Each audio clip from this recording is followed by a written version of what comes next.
తుంగతుర్తిలో ఉన్న కాంగ్రెస్ పార్టీ కార్యకర్తలందరికీ ఒకటే మాట చెప్తున్నా, నా అభిమానులకు, నా పిలుపు మేరకు సామెల్ని గెలిపించిన మీరందరికీ కూడా నేను క్షమాపణ చెప్తున్నా. ఒక తప్పుడు వ్యక్తిని తీసుకొచ్చి టికెట్ ఇప్పించినా అని చెప్పి నాకు అర్థమైంది. మీకు క్షమాపణ చెప్తున్నా.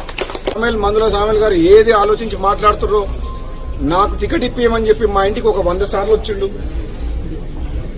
మన తుంగతుర్తితో సంబంధం లేకపోతే మా ఇంటికి వచ్చి టికెట్ ఇప్పియమని ఎందుకు అడిగిండో నాకు అర్థం కాలే.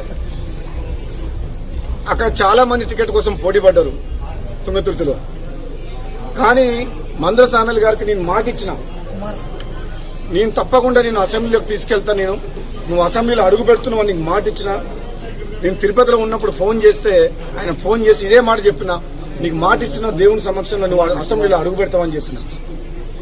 మాట ఇచ్చినట్టు నేను కాంగ్రెస్ పార్టీలో చేరినప్పుడు నేను అడిగిన 2 టికెట్లు బాన్స్వాడలో ఏనుగు రవీందర్ రెడ్డి గారికి, తుంగతుర్తిలో మందుల సామెల్ గారికి, ఈ 2 టికెట్లు కూడా నేనే అధిష్టానంతో మాట్లాడి నా టికెట్ తో పాటు వాళ్ళకి టికెట్ తీసుకొచ్చింది నేను.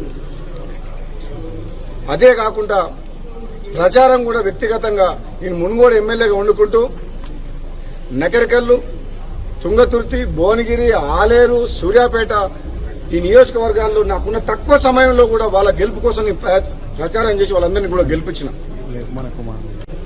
మొదటి నుంచి కాంగ్రెస్ పార్టీ నమ్ముకున్న కార్యకర్తలకు అన్యాయం జరగవద్దు అని చెప్పి గాంధీ భవన్ సాక్షిగా చెప్పినా, మళ్ళా ఇప్పుడు చెప్తున్నా, తుంగతుర్తి నగరికల్ కాదు రాష్ట్రం మొత్తంలో తెలంగాణలో ఉన్న కాంగ్రెస్ పార్టీ కార్యకర్తలను కాపాడుకోవాల్సిన బాధ్యత నాలాంటి వ్యక్తి మీద ఉన్నది.